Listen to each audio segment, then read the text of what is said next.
At the end of my last video, I explained how I'd written a book called Surviving Addictions, which is what these three uh, little videos are about. Um, and the impetus of the sales that I had from that meant that I realized that, first of all, I enjoyed writing, but more importantly, I had written about a subject that I was interested in, obviously me. Um, and that was quite a surprise in a way, because all through my alcoholic years, I hated myself. And now I'd started to realize that I'd come to like myself, who I was. I'd started to help people. I was a good worker. I was a good son, good brother, good father, I think, and so on. Um, and I was doing work that I liked for the first time in my life. And I wondered if I could couple my mergers and acquisitions business with writing. So I embarked on writing another book. This time I did it with a lot of other people who all had similar stories to mine. And we wrote this book and we called it Millions of Miracles. And that was great fun. And liaising with these great friends of mine who helped me write it was just terrific. It was just a lovely experience. But of course, what had happened was that writing had taken up a lot of time, and it meant that my normal everyday day job had suffered badly, and I still had my two homes, two cars, and everything, and I was living that sort of lifestyle. But my the money that I'd earned from the big business deals was shrinking fast, and far too fast for me to change direction because I enjoyed writing so much that I knew that I didn't want to stop. And I thought, well, I can just muddle along like this, which I tried to do, but I got to the point when I'd had one home in Bristol, one home in London, I always have a home in London, home in Cheltenham, and other places in the Cotswolds, home in London, home in Bristol. And I've probably been in Bristol about 9 or 10 years, 9 years. And I rang up a great friend in London and I said, look, I'm really struggling. I've got a mortgage.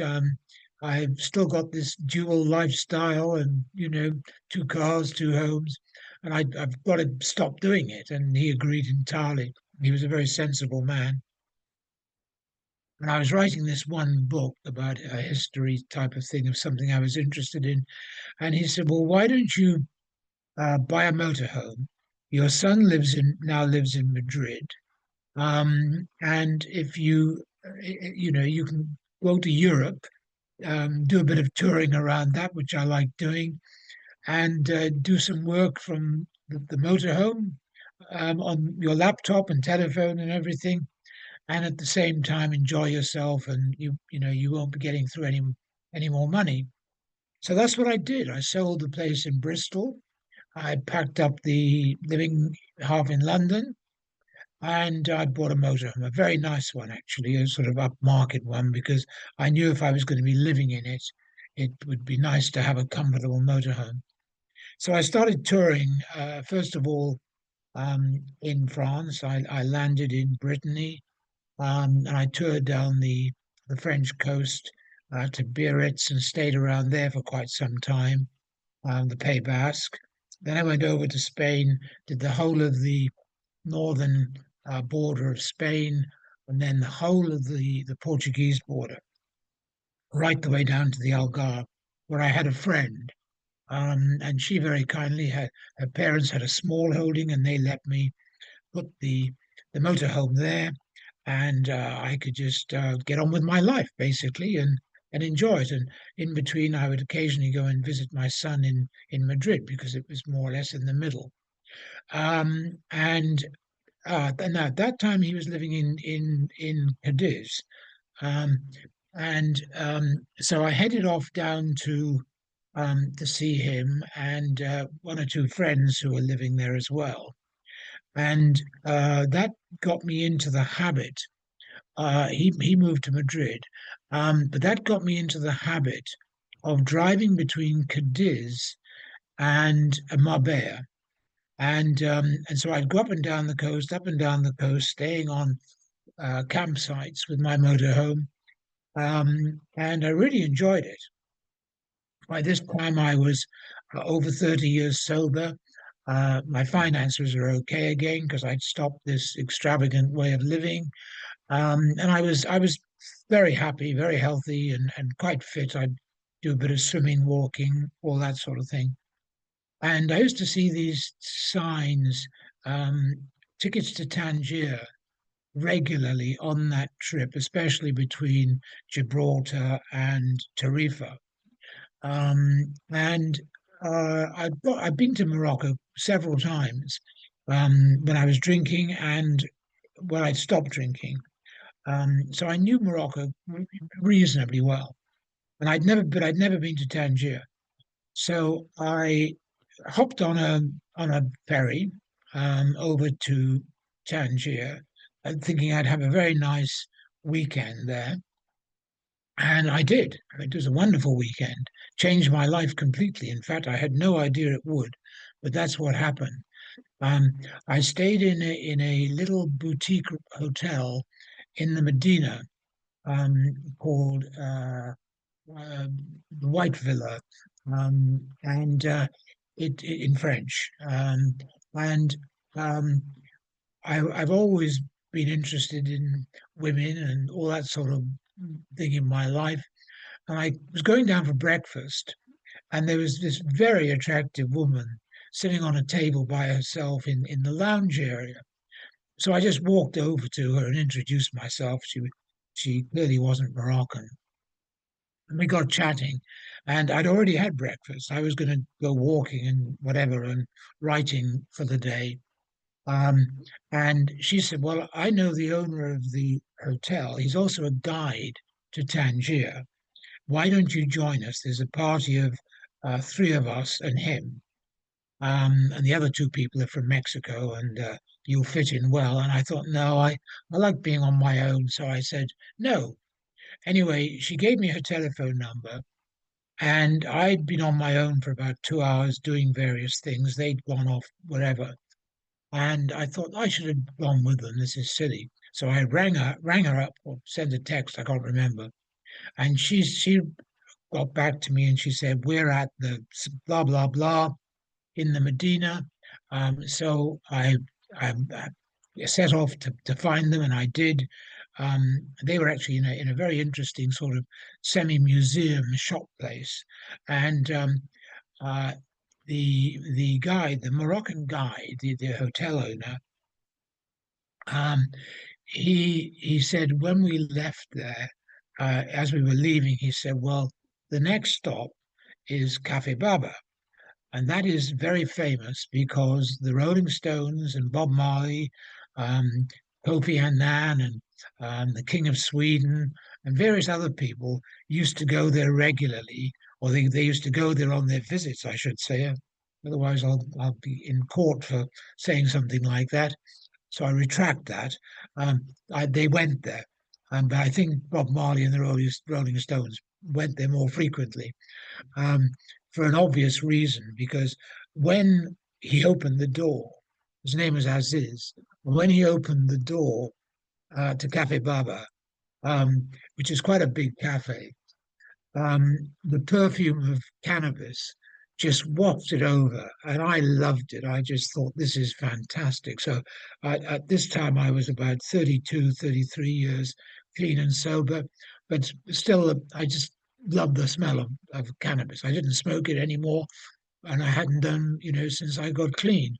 But there was still nothing wrong, anyway, with enjoying the smell. Um, but because of the history book I was writing about drugs and alcohol and things like that, um, I was quite interested in to find out more about this place. So I got talking to the owner, and he introduced me to four. No, it's not quite true. He told me that the four people in the corner were all students, and they came there regularly along with a lot of other people who were also in the cafe. I mean, it was quite crowded, um, but they all spoke English, he said. So I wandered over to them. They were all smoking cannabis, hashish, and I introduced myself and I said, I'd love to talk to you a little bit about because Morocco is the biggest grower of hashish in the world, and I was interested in it for my book. So they reveled in it. They loved it. So after about and remember, I'd only arrived in Tangier the night before on my own. I was completely on my own, basically. The others, the Aziz and the other three people came over to me and they said, "We're about to leave." And I said, "Well, actually, if these people don't mind, I'm going to stay here with them." And they looked at me very strangely, as if to say, "You're nuts." But I was nuts, so I stayed with them, and they talked to me and they gave me some very useful information. Anyway, it meant that I discovered that there was very little help given to drug addicts and alcoholics in certainly in Tangier. So I did some research when I left, and I discovered there was hardly any in the whole of the country, and something like 800,000 of the population of 32 million were known to be addicts, and then another 400,000 or so were known to be alcoholics. So there was a huge problem. And from my other research, I knew that there weren't more than 2 dozen in the whole of the country in recovery. Whereas you could go to somewhere like London and you've got that in Chelsea, or you've got it in Kensington, or you've got it in Enfield, or anywhere like that, or Blackpool or Manchester. You got it in a few streets. You've got a lot of people in recovery. And I knew the same because I'd done research in France, Portugal, Spain, India, and other countries, that there were people, lots of people in recovery, regardless of the language and so on. So I decided I might be interested in going back there to see if I could help in some way. So I went back a few weeks later. This was in November 2016, and in October 2016. So in November 2016, I went back there, and I stayed in a very plush hotel right in the center because I wanted to. It's nice, when you're in a country like that. I believe in spoiling myself, so I did. And the first thing I did when I got there was go to the reception and ask if they could introduce me to a doctor um, who spoke English. Well, they knew one, and I went to see him the next morning, and his name was Dr. Alal Abadi, and he and I became huge friends, and we still are. He spoke French, and he spoke very good English. Um, and so I met him in his surgery, and he's a heart specialist, cardiac specialist. And I told him, I said to him, look, I'm a former drug addict and alcoholic, and there's a program that isn't established in Morocco that I'm going to try and establish here to some extent at least. Can you help me in any way? So first of all, he said, yes, he said, I can. And most of all, he said, I can provide you with accommodation. So he introduced me to his brother, who was also a doctor, who had a house with a flat in it that I could rent. So I rented that. And I went. So in January 2017, I went back there with the whole intention of starting uh, programs to help drug addicts and alcoholics. It took me a little while to settle in. I took my little car. I also still had a car as well as the as the motorhome. So the woman that I'd met um, at, um, at the White Cafe Hotel, um, she had a horse farm just outside Tarifa, and she very kindly let me leave my motorhome there. And I got a friend from London to drive my car um, down so I could take that over to Morocco. It was much easier than having a motorhome.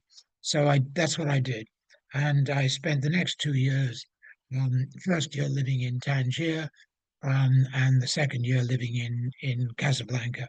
But I traveled around a lot, and it was extraordinary what happened as the result of this, because I'm fundamentally an absolute coward. I always have been, and I suspect I always will be. But I've got faith these days in a higher power looking after me, and that higher power seems to have led me over and over again to what I needed at certain times. And that's what happened in Morocco. I contacted organizations that I knew could help in America, and they provided the help that I needed. They provided me with literature. I discovered that the literature I needed was available in Arabic. Um, and one organization helped drug addicts, the other one helped alcoholics, and they were absolutely incredible. I then decided to arrange some meetings where people would come and talk, and I would try to help them. So I needed an interpreter. So I got a lovely, um, absolutely coincidental experience um, to to set up the meetings and to get interest from the local public in Tangier. um, I knew I needed a telephone. I've got my UK telephone and I'd got a Moroccan telephone by then, but I also needed a private line. Um, so I had some posters made with a telephone number on it, and I was getting in a T-Mobile shop, um, getting not T-Mobile. I can't remember what it was, but I think it was something like T-Mobile anyway. But it was a Moroccan equivalent, and I was organizing this very small phone, one of the little basic ones, to have a telephone number. And my aim was to find someone who could answer it in the local language, Darija or French, and help me with meetings and so on. Well, lo and behold, there was a very attractive woman in there at the same time. And as I was leaving, she'd heard what I was saying, and she said, "I'd like you to help my brother-in-law. He's staying with me at the moment, and my mother, and it's only two doors away from here. Could you come and help him?" And tell him your experience about quitting drugs and alcohol, because he got absolutely out of his mind last night on some very heavy drugs. They have a drug there called Kakubi, which is absolutely lethal. Anyway, he'd got smashed as a rat that night, the night before, and I said, "Sure, I'll talk to him." So I went with her to their home. I've done a lot of this, so this sort of thing didn't worry me in the slightest. And I talked to him for probably about an hour. And then when I was leaving, she came up to me and she said, "I know you want to start these meetings and you need a Darija French speaking, English speaking helper." She said, "I'll help you do that." She said, "I'll be very pleased to do it," and so on. And that's what happened. So we started having meetings in a place called the Dana Association, which is a well-known charity for fatherless children in the center of Tangier every Saturday afternoon. Sometimes they had to close it, so we'd have it in the Riff Cinema, which is the main cinema in Tangier. But we always had it every Saturday. And a nice, lovely group of people used to come there every Saturday, and some of them they were all still using drugs to some extent. One or two had quit, but they didn't last very long. Anyway, because I needed support and I needed to try and spread the word more, um, and I'd heard about meetings like mine taking place in Casablanca in English as well as French. I spoke a bit of French. I decided to go there. So I started to go to Casablanca every week, and on a very slow train. Um, and it was wonderful because I'd go through the farmland, and I'd just see the people with their mules and their donkeys ploughing the fields and taking food, grain, whatever to market. And it was just a wonderful experience. It was about a 5 hour trip. It was one of my favorite things to do every week was to go there and back.